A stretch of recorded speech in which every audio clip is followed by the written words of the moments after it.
नमस्कार, सुप्रभात, स्वागत है आप सभी का। मैं हूं आपके साथ प्रीति। आइए बुलेटिन की शुरुआत करते हैं सुबह 7 बजे के हेडलाइंस के साथ।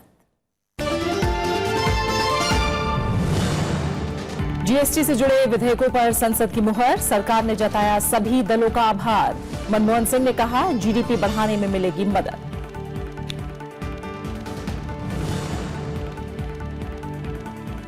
रिजर्व बैंक ने किया किसान कर्ज माफी का विरोध, कहा बैंकों के साथ सरकारी खजाने पर पड़ता है असर, बढ़ता है महंगाई का खतरा।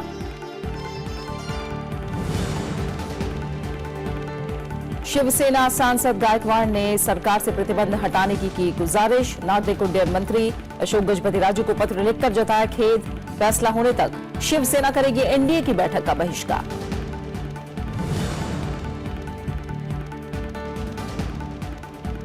जम्मू कश्मीर के बटालिक सेक्टर में हिमस्खलन से सेना की चौकी तबाह, 5 में से 2 जवान सुरक्षित निकाले गए, 3 लापता। मूसलाधार बारिश के कारण कश्मीर में बाढ़ की चेतावनी जारी।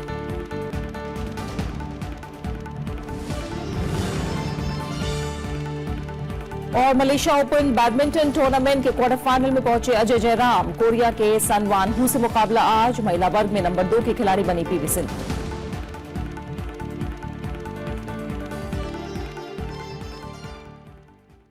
माल और सेवा कर विधेयक 2017 से जुड़े चारों विधेयकों को कल राज्यसभा की सहमति के बाद लोकसभा को लौटा दिया गया। बिल पर 2 दिनों तक चली चर्चा के जवाब में वित्त मंत्री अरुण जेटली ने कहा कि जीएसटी से देश में व्यापार सुगम होगा, मुनाफाखोरी रुकेगी और राज्यों के साथ व्यापारी और उपभोक्ता दोनों को फायदा होगा। वित्त मंत्री अरुण जेटली ने जीएसटी से जुड़े विधेयकों को टैक्स सुधार की दिशा में ऐतिहासिक कदम करार दिया है। उन्होंने कहा कि विधेयक में संघात्मक व्यवस्था के तहत जीएसटी काउंसिल के जरिए राज्यों को बराबर कर अधिकार दिए गए हैं। वित्त मंत्री ने जीएसटी को संभालने वाली आईटी तकनीकी संस्था जीएसटीएन को निजी बैंकों के संचालन में सौंपने का भी बचाव किया। Compensate the states which anticipated or feared the loss of revenue. The provisions had to be brought in, and they had to be brought in by a constitutional amendment. For a class of cases, there can be a separate mode of audit itself to take care and to somehow dilute the hardship. So we have an advance ruling provision itself. इससे पहले GST से जुड़े चारों विधेयकों पर चर्चा हुई। चर्चा के दौरान इसे धन विधेयक के तौर पर लाकर राज्यसभा की उपेक्षा करने के साथ साथ टैक्स इंस्पेक्टर राज पर सांसदों ने चिंता जताई। अगर ऑफेंस करते हैं तो पनिशेबल होना चाहिए, लेकिन अगर नया एक प्रोविजन आ रहा है जो इतने वर्षों पहली बार आ रहा है, जिसको समझने में समय लगेगा, तो ऐसा ना हो कि ये छोटे छोटे व्यापारी वो इसमें उलझ करके और अरेस्ट भी हो जाएं और डिटेन्ड भी हो जाएं और कंपाउंडिंग भी जब हो सकती है। There is certainly going to be at least a 2-2.5% increase in taxes across the board in the country, which will also have to be handled very carefully, because these pressures should also not lead to loss of demand or consumption, and that would ultimately affect economic activity in the country. That when you bring the GST bill, do not bring it as a money bill.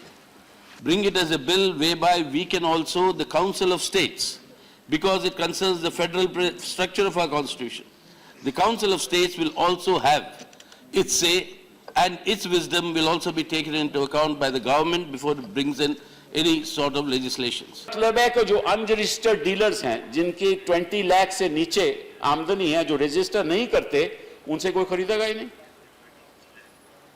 क्योंकि वो purchase tax क्यों दे? वो तो उन लोगों से खरीदेगा जिसका जो इनपुट क्रेडिट उसको मिल सके तो आगे वो बेच दे, तो वो परचेस टैक्स क्यों देगा?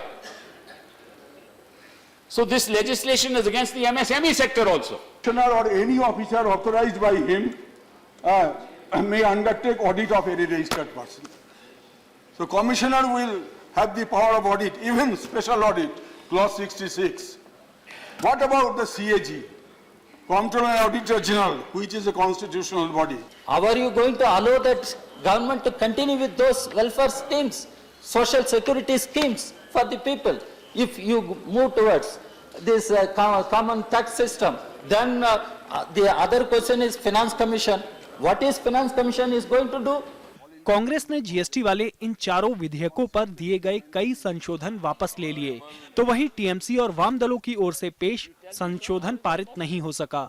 ये बिल 29 मार्च को लोकसभा से पहले ही पारित हो चुका है। सरकार की कोशिश जीएसटी को 1 जुलाई से लागू करने की है। पंचानन मिश्रा, राज्यसभा टीवी। पूर्व प्रधानमंत्री मनमोहन सिंह ने जीएसटी से जुड़े विधेयक पारित होने का स्वागत किया है। पूर्व प्रधानमंत्री ने कहा कि ये नई अप्रत्यक्ष कर व्यवस्था पासा पलटने वाली होगी। हालांकि इसके साथ ही उन्होंने आगाह किया कि इसके क्रियान्वयन में कुछ दिक्कतें आ सकती हैं। उन्होंने कहा कि जीएसटी से संबंधित लंबित मुद्दों को हल करने के लिए रचनात्मक सहयोग होना चाहिए। मनमोहन सिंह ने कहा कि संघीय सरकार और राज्यों को लंबित मुद्दे सुलझाने के लिए रचनात्मक सहयोग की भावना से काम करना चाहिए। वहीं सरकार ने इसे देश की बड़ी उपलब्धि बताया है। टीएमसी ने जीएसटी के पारित होने पर खुशी जताई है। But it could be game changers, but we should not assume that there will be no difficulties on the way. We must make constructive spirit cooperation between the federal government and the state government to resolve those outstanding issues. It is an achievement for the country, and I think the Finance Minister very clearly expressed his gratitude to all the parties and all the state finance ministers who are member of the GST Council, because many of the very detailed and tiring negotiations took place in the GST Council. हम लोग एक amendment दिया और उस amendment को हम लोग वो अमेंडमेंट का जो मेन रीजन था, एक नंबर जीएसटी हम लोग को चाहिए और दूसरा पार्लियामेंट का सुप्रीमेसी भी 100% चाहिए। ये दो चीज हुआ, अच्छा हुआ, पास हुआ बिल। राजस्थान के अलवर में गौरक्षकों की पिटाई से एक शख्स की मौत का मुद्दा कल संसद में उठा। कांग्रेस ने गौरक्षा के नाम पर हिंसा पर चिंता जताई और आरोप लगाया कि राज्य सरकार आरोपियों के खिलाफ कार्रवाई नहीं कर रही है। वहीं गृह मंत्री राजनाथ सिंह ने कहा कि मामले में एफआईआर हो चुकी है और दोषियों के खिलाफ कार्रवाई की जाएगी। अलवर में गौ रक्षकों की पिटाई से एक शख्स की मौत का मुद्दा संसद के दोनों सदनों में उठा। लोकसभा में शून्यकाल के दौरान कांग्रेस नेता मल्लिकार्जुन खड़गे ने कहा कि राज्य सरकार आरोपियों के खिलाफ कार्रवाई करने में नाकाम रही है। अगर ऐसा ही आपने चलने दिया तो इस देश में अशांति और कानून भंग हो रहा है, संविधान का उल्लंघन हो रहा है। गृह मंत्री राजनाथ सिंह ने कहा कि इस मामले में राज्य सरकार ने एफआईआर दर्ज की है और मामले की जांच चल रही है। उसका संज्ञान राजस्थान सरकार ने लिया है और इस संबंध में एफआईआर भी दर्ज हुई है और कुछ लोगों की गिरफ्तारी भी इसमें हुई है। इतना मैं सदन को यकीन दिलाना चाहता हूं कि इसमें पूरी तरह से हमारा भी यह प्रयत्न होगा, केंद्र सरकार का भी प्रयत्न होगा कि इसमें न्याय संगत ही कार्रवाई होनी चाहिए। राज्यसभा में कांग्रेस के मधुसूदन मिस्त्री ने शून्यकाल में इस मामले में नियम 267 के तहत कार्य स्थगन का नोटिस देकर चर्चा की मांग की। नेता विपक्ष गुलाम नबी आजाद ने कहा कि गौरक्षा के नाम पर लोगों के साथ हिंसा को सही नहीं माना जा सकता। The Indian media has taken the notice and the minister said this is all wrong. अभी बैठे। So ill-informed the government. So insensitive. I haven't come across such an insensitive government. संसदीय कार्य राज्य मंत्री मुख्तार अब्बास नकवी ने विपक्ष पर मामले को गलत तरीके से पेश करने का आरोप लगाया। जो पर्टिकुलर स्टेट की बात कर रहे हैं, उस तरह की कोई भी घटना, जिस तरह की घटना पेश की जा रही है, ऐसी कोई घटना जमीन पर नहीं हुई है। जिस मीडिया रिपोर्ट की बात की जा रही है, उसका प्रदेश सरकार ने पहले ही खंडन किया है। उप सभापति ने कहा कि अगर ऐसी कोई घटना हुई है तो ये गंभीर मामला है और गृह मंत्रालय को मामले से जुड़े तथ्यों की जानकारी सदन को देनी चाहिए। Therefore, I want to know the correct position. I am asking the minister to convey to the Home Minister to inquire and get a report to the House. I want to know the truth of it. Congress उपाध्यक्ष राहुल गांधी ने अलवर कांड पर कहा कि BJP और RSS अपने विचारों के हिसाब से देश को चलाना चाहती है। 1 अप्रैल को पशु मेले से गाय खरीद कर लौट रहे कुछ लोगों के साथ अलवर के नजदीक कथित गौ रक्षकों ने मारपीट की थी। इसके बाद हरियाणा के पहलू खान की मौत हो गई थी। कृति मिश्रा के साथ Pranav Goswami, Rajya Sabha TV. Air India के अधिकारी से दुर्व्यवहार करने वाले शिवसेना सांसद रविंद्र गायकवाड़ पर प्रतिबंध के मामले में जल्द समाधान निकलने की उम्मीद है। सरकार ने कल उत्तेजित शिवसेना सांसदों को लोकसभा में यह भरोसा दिलाया। इस बीच शिवसेना ने कहा कि अगर पाबंदी नहीं हटी तो वो 10 अप्रैल को एनडीए की बैठक में नहीं जाएगी। इस बीच विवादों में घिरे रवींद्र गायकवाड़ ने केंद्रीय नागरिक उड्डयन मंत्री अशोक गजपति राजू को पत्र लिखकर घटना पर खेद जताया है। एयर इंडिया से विवाद के बाद शिवसेना सांसद रविंद्र गायकवाड़ गुरुवार को पहली बार लोकसभा पहुंचे। उनकी मौजूदगी में पार्टी सांसदों ने एयरलाइन कंपनियों की ओर से लगाई गई पाबंदी का विरोध किया। इस वजह से कार्यवाही को 3 बार स्थगित करना पड़ा। नागरिक उड्डयन मंत्री अशोक गजपति राजू ने कहा कि हवाई यात्रियों की सुरक्षा से समझौता नहीं किया जाएगा। गृह मंत्री राजनाथ सिंह ने शिवसेना को जल्द समाधान का भरोसा दिलाया कि हमारे सिविल एविएशन मिनिस्टर जितने भी स्टेक होल्डर्स हैं, इन लोगों के साथ बातचीत करके जल्दी से जल्दी इसका एमिकेबल सॉल्यूशन वह निकालें। Aircrafts are machines where people fly and safety is important. इससे पहले शिवसेना ने एयर इंडिया पर सांसद के साथ दुर्व्यवहार का आरोप लगाया। शिवसेना ने सांसद पर पाबंदी और मुकदमा दर्ज करने का विरोध किया। बोलकर उन्होंने मेरी कॉलर पकड़कर ढकेलने की कोशिश की। इस दुर्व्यवहार और अपमानित करने वाले बर्ताव से मुझे गुस्सा आया और मैंने उसे ढकेल दिया। जांच किए बिना एयर इंडिया ने सीधा जो पनिश किया। शिवसेना ने धमकी दी है कि अगर मामले का जल्द समाधान नहीं निकला तो वह एनडीए की बैठक में नहीं जाएगी। 10 तारीख तक ये मामला नहीं सुलझा तो हम एनडीए के मीटिंग में नहीं जाएंगे। और ये मैं उद्धव जी से बात करने के बाद आपसे बयान, आपका भाई मेरा बयान है, पार्टी चीफ का बयान है, समझ लीजिए, मैं उनकी तरफ से बोल रहा हूं। सांसद रविंद्र गायकवाड़ ने पिछले महीने हवाई सफर के दौरान एयर इंडिया के कर्मचारी से दुर्व्यवहार किया था। उसके बाद एयरलाइन कंपनियों ने उन पर प्रतिबंध लगाया था। इस बीच मुंबई और पुणे एयरपोर्ट पर सुरक्षा बढ़ा दी गई है। रविंद्र सिंह शिवरान के साथ प्रणव गोस्वामी, राज्यसभा टीवी। कांग्रेस ने लोकपाल की नियुक्ति के मामले में सरकार पर जानबूझकर देरी करने का आरोप लगाया है। पार्टी ने कहा कि सरकार किसी भी तरह की जवाबदेही नहीं चाहती, इसलिए ऐसा किया जा रहा है। गुरुवार को कांग्रेस प्रवक्ता अभिषेक मनु सिंघवी ने कहा कि लोकपाल कानून संसद में 2014 में ही पारित हो गया था। बावजूद इसके सरकार गैर जरूरी बहाने बनाकर लोकपाल की नियुक्ति नहीं कर रही है। उन्होंने इस मुद्दे को लेकर सरकार पर ईमानदार नहीं होने का आरोप भी लगाया। कांग्रेस प्रवक्ता ने कहा कि सरकार इस मामले में जानबूझकर नाटक कर रही है, इसलिए इस हरकत को इतिहास में हमेशा याद किया जाना चाहिए। अभिषेक मनु सिंघवी ने कहा कि लोकपाल नियुक्ति के मामले में सरकार पर दोहरे रवैये का आरोप लगाते हुए उन्होंने कहा कि जनता को गुमराह किया जा रहा है। उन्होंने कहा कि लोकपाल के मामले में प्रधानमंत्री केंद्र में पिछले 3 साल से वही कर रहे हैं जो उन्होंने 12 साल तक गुजरात के मुख्यमंत्री के तौर पर किया था।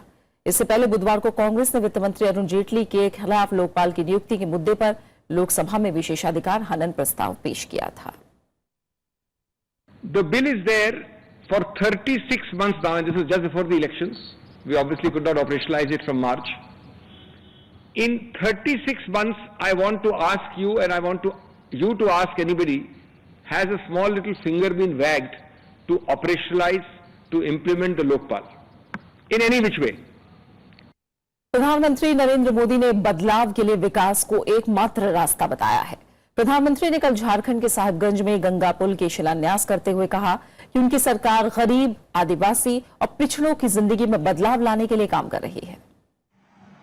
झारखंड के साहिबगंज में गुरुवार को प्रधानमंत्री ने गंगा नदी पर पुल और मल्टी मॉडल टर्मिनल का शिलान्यास किया।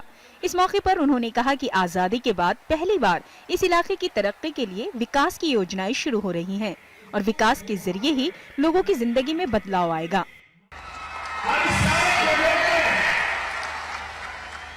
सबसे बड़ी जो ताकत है ये मानव शक्ति का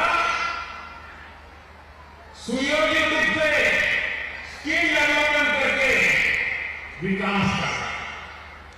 प्रधानमंत्री ने कहा कि गंगा नदी पर पुल बनने और मल्टी मॉडल टर्मिनल बनने से लोगों को रोजगार और कारोबार के नए मौके मिलेंगे। व्यापार के लिए, विश्व व्यापार के लिए जब इस प्रकार की सुविधाएं उपलब्ध होती है तब विश्व व्यापार के अंदर झारखंड की अपनी जगह बढ़ा।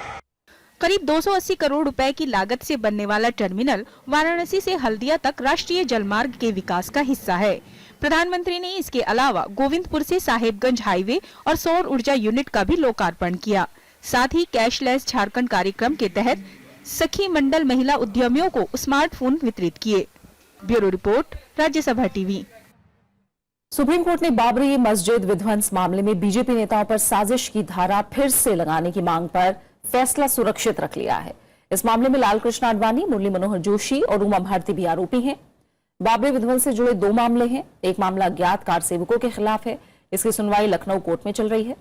दूसरे मामले में वीवीआईपी आरोपी हैं और इसकी सुनवाई राय बरेली कोर्ट में हो रही है। अगली सुनवाई में कोर्ट इस पर विचार करेगा कि दोनों मामलों की सुनवाई एक साथ कराई जाए या नहीं। साथ ही सुप्रीम कोर्ट हर दिन सुनवाई करके मामले को 2 साल में निपटाने पर भी विचार करेगा। तमिलनाडु में होने वाले उपचुनाव एआईएडीएमके के दोनों गुटों के बीच प्रतिष्ठा की लड़ाई बना हुआ है। गुरुवार को चुनाव प्रचार के दौरान पनीरसेल्वम और शशिकला गुट के बीच हिंसा भड़क उठी। इसमें 10 लोग जख्मी हो गए। कार के नगर में हुई हिंसा में एआईएडीएमके पनीरसेल्वम गुट के उम्मीदवार ई मधुसूदन की कार पर भी हमला हुआ। हमले में कार बुरी तरह से क्षतिग्रस्त हुई। लंबे समय से इस सीट से दिवंगत जे जयललिता चुनाव जीतती आ रही हैं। दिसंबर में उनकी मौत के बाद यह सीट खाली हो गई थी। जयललिता के जाने के बाद इस सीट पर चुनाव दिलचस्प हो गया है। खबरें जारी हैं, लौट रहे हैं एक छोटे से ब्रेक के बाद।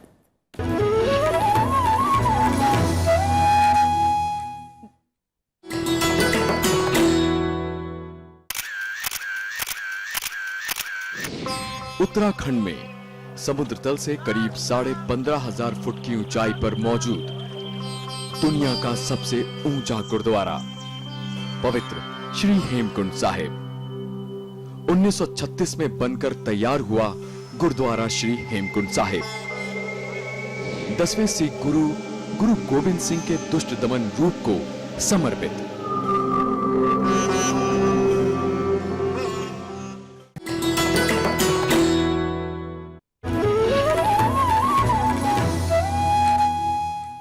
कई राज्यों में बाल अधिकार आयोग के खाली पद नहीं भरने पर सुप्रीम कोर्ट ने सख्त रुख इख्तियार किया है।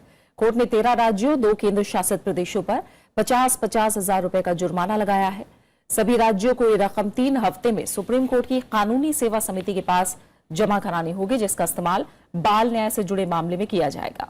कोर्ट ने सभी राज्यों से कहा कि कानून का पालन होना चाहिए। इस मामले में सभी राज्यों को 2005 के कानून के तहत अध्यक्ष और अन्य सदस्यों की नियुक्ति के लिए 4 हफ्ते का वक्त दिया गया है। मामले में दाखिल जनहित याचिका पर सुनवाई के दौरान सुप्रीम कोर्ट ने पाया कि बाल अधिकार अधिनियम 2005 के संरक्षण के लिए आयोग की धारा 18 का उल्लंघन हुआ है। इसके तहत आयोग में सभी तरह की नियुक्तियां की जाती हैं। जिन राज्यों पर जुर्माना लगाया गया है उनमें आंध्र प्रदेश, असम, गोवा, बिहार, गुजरात, केरल, मध्य प्रदेश, ओडिशा, महाराष्ट्र, तमिलनाडु, तेलंगाना, त्रिपुरा और उत्तराखंड शामिल हैं। इसके अलावा केंद्र शासित प्रदेश दिल्ली और चंडीगढ़ पर जुर्माना लगाया गया है।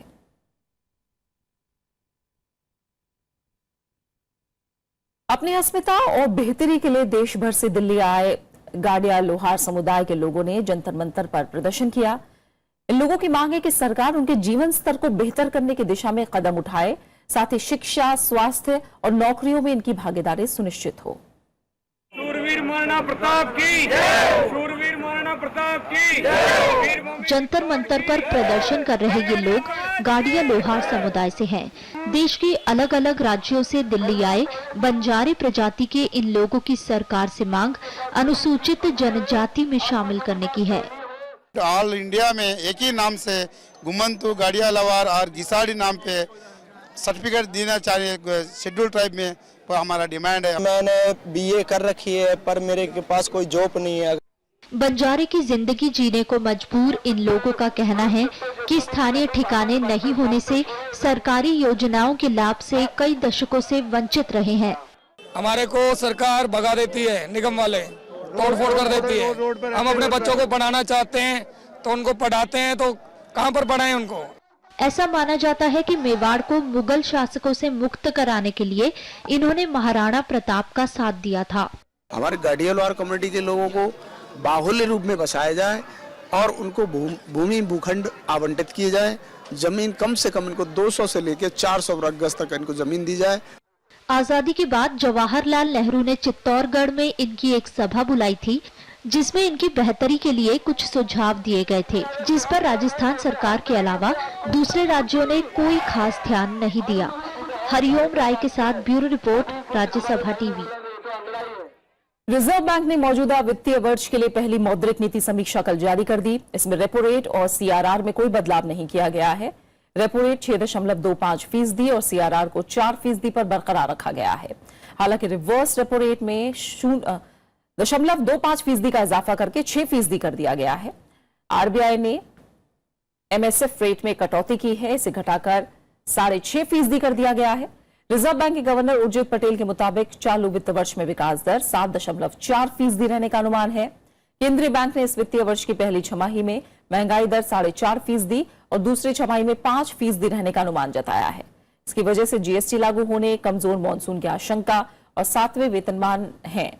किसान कर्ज माफी पर रिजर्व बैंक के गवर्नर उर्जित पटेल ने कहा है कि ऐसे फैसले सरकारी खजाने में असर और महंगाई बढ़ने का खतरा पैदा करते हैं, साथ ही बैंकों को भी परेशानी होती है। I think it undermines an honest credit culture. It impacts credit discipline. It blunts incentives for future borrowers to repay. In other words, waivers engender moral hazard. I think we need to create a consensus such that loan waiver promises are eschewed. Otherwise, sub-sovereign fiscal challenges in this context could eventually affect the national balance sheet. Bangladesh की प्रधानमंत्री शेख हसीना आज से 4 दिन की भारत यात्रा पर आ रही हैं। इस दौरान दोनों देशों के बीच सैन्य, परमाणु सहयोग और रक्षा समेत 25 से ज्यादा समझौतों पर हस्ताक्षर हो सकते हैं। लंबे वक्त से लंबे तीस्ता जल बंटवारे पर अहम फैसला हो सकता है। बांग्लादेश की प्रधानमंत्री शेख हसीना की शुक्रवार से शुरू हो रही भारत यात्रा पर सभी की निगाहें हैं। शनिवार को प्रधानमंत्री नरेंद्र मोदी से मुलाकात करेंगी। इसमें आपसी रिश्तों को और मजबूत बनाने के साथ ही तीस्ता जल बंटवारा संधि पर अहम फैसला हो सकता है। We have over the past few years made very tangible and concrete progress in almost all areas of the bilateral relationship. This covers areas such as security, border management, power, energy, people-to-people contacts, connectivity and so on. विदेश मंत्रालय के मुताबिक इस यात्रा के दौरान दोनों देशों के बीच करीब 20 से ज्यादा समझौतों पर दस्तखत होने की उम्मीद है। इसमें रक्षा, साइबर सुरक्षा, व्यापार, निवेश, विज्ञान, तकनीक, आईसीटी, शिपिंग और बस सेवा पर समझौते हो सकते हैं। We are expecting to sign over 20 agreements. These are meaningful agreements in ICT, in science and technology, cyber security, defense, development partnership, trade and investment, shipping, bus services, mass media and so on. Bangladesh के प्रधानमंत्री शेख हसीना 7 अप्रैल से 10 अप्रैल तक भारत की यात्रा पर रहेंगी। इस दौरे से भारत और बांग्लादेश को आर्थिक, राजनीतिक और रणनीतिक साझेदारी बढ़ाने में मदद मिलेगी। हालांकि तीस्ता पर कोई समझौता होने की संभावना नहीं है, लेकिन पश्चिम बंगाल के मुख्यमंत्री ममता बनर्जी दिल्ली आएंगी और वे दोनों प्रधानमंत्रियों से मिलेंगी। इसलिए आगे के लिए आशा बनती है कि दोनों देशों के संबंध अच्छी दिशा में जा रहे हैं। राज्यसभा टेलीविजन के लिए कैमरा पर्सन प्रशांता के साथ दिल्ली से अखिलेश सुमन। उपराष्ट्रपति मोहम्मद हामिद अंसारी ने कल अम्बेडकर विश्वविद्यालय के छात्रों से मुलाकात की। उपराष्ट्रपति ने उनके समसामयिक विषयों पर बातचीत की। उपराष्ट्रपति भवन में हुई इस मुलाकात पर छात्रों ने खुशी जताई। विश्वविद्यालय से आए शिक्षक भी इस मौके पर मौजूद थे। उपराष्ट्रपति ने उनके उज्जवल भविष्य के लिए शुभकामनाएं दी।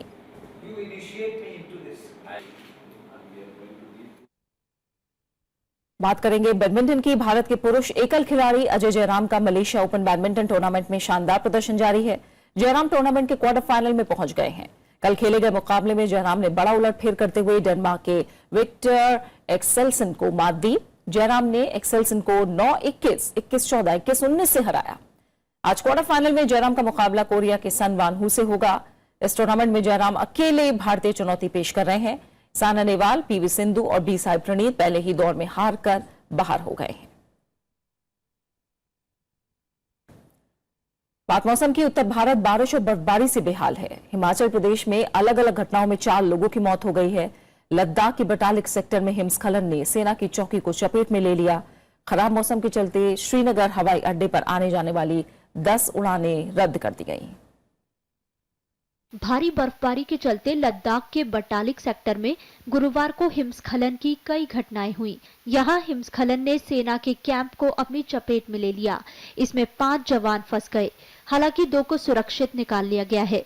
3 अब भी लापता हैं। बचाव का काम जारी है। जम्मू कश्मीर में लगातार बारिश और बर्फबारी से बाढ़ के हालात बन गए हैं। झेलम नदी खतरे के निशान से ऊपर बह रही है। जम्मू और कश्मीर के पुंछ इलाके में बाढ़ में फंसे 17 लोगों को निकाला गया। बारिश तो बेमौसमी है और मेरे ख्याल में बड़े अरसे के बाद ये देखने को मिला है कि ना अंधेरा रोड पे छाया हुआ है और मैं समझता हूँ कि अभी थोड़ा छटने के बाद पता चलेगा कि इस बारिश से लोगों का कितना जानी और माली नुकसान हुआ है। हिमाचल प्रदेश में बादल फटने से पठानकोट चंबा राष्ट्रीय राजमार्ग पर यातायात बाधित है। भूस्खलन के चलते NH5 भी बंद है। रास्ते खोलने का काम जारी है। सभी जो प्लेसेस थी वहाँ पे रेनफॉल हुई है। जो ऊपर के इलाके थे वहाँ पे स्नोफॉल रिकॉर्ड किया गया। जो किन्नौर में कल्पा में 16 सेंटीमीटर स्नोफॉल भी रिकॉर्ड किया। टोटल जो प्रेसिपिटेशन कल्पा में रिकॉर्ड की गई वो 63.4 मिलीमीटर रिकॉर्ड की गई, जो कि अपने आप में रिकॉर्ड है। जम्मू कश्मीर में स्कूलों को रविवार तक के लिए बंद रखने का आदेश दिया गया है। कश्मीर विश्वविद्यालय और इस्लामिक विश्वविद्यालय ने परीक्षाएं स्थगित कर दी हैं। मौसम विभाग ने जम्मू कश्मीर और हिमाचल प्रदेश के कुछ इलाकों में भारी बर्फबारी और तूफान की आशंका जताई है। स्वास्थ्य विभाग को बाढ़ से निपटने के लिए तैयार रहने के निर्देश दिए गए हैं। Bureau report, Rajya Sabha TV. और बात खास शख्सियत की। आज मशहूर सिनेमाटोग्राफर वीके मूर्ति की पुण्यतिथि है। गुरुदत्त की फिल्मों को अपने कैमरे की दुनिया से नजरों तक पहुंचाने वाले मूर्ति को 2008 में दादा साहब फाल्के पुरस्कार से नवाजा गया। ये पहला मौका है जब किसी सिनेमाटोग्राफर को इस पुरस्कार के लिए चुना गया।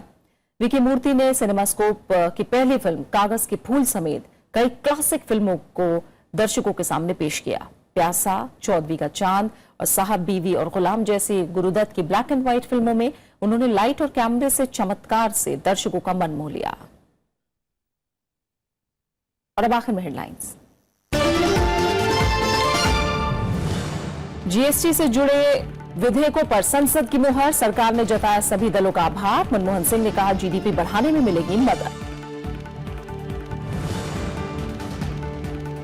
रिजर्व बैंक ने किया किसान कर्ज माफी का विरोध। कहा बैंकों के साथ सरकारी खजाने पर पड़ता है असर, बढ़ता है महंगाई का खतरा।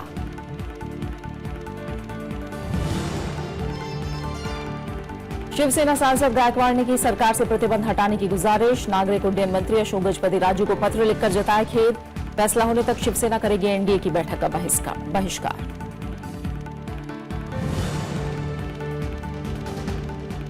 जम्मू कश्मीर के बटालिक सेक्टर में हिमस्खलन से सेना की चौकी तबाह। 5 में से 2 जवान सुरक्षित निकाले गए, 3 लापता। मूसलाधार बारिश के कारण कश्मीर में बाढ़ की चेतावनी जारी।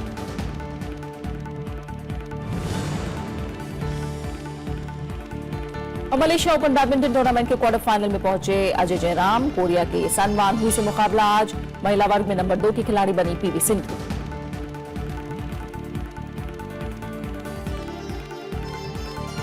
और इसी के साथ फिलहाल इस बुलेटिन में इतना ही। आगे आप देख सकते हैं विशेष। नमस्कार।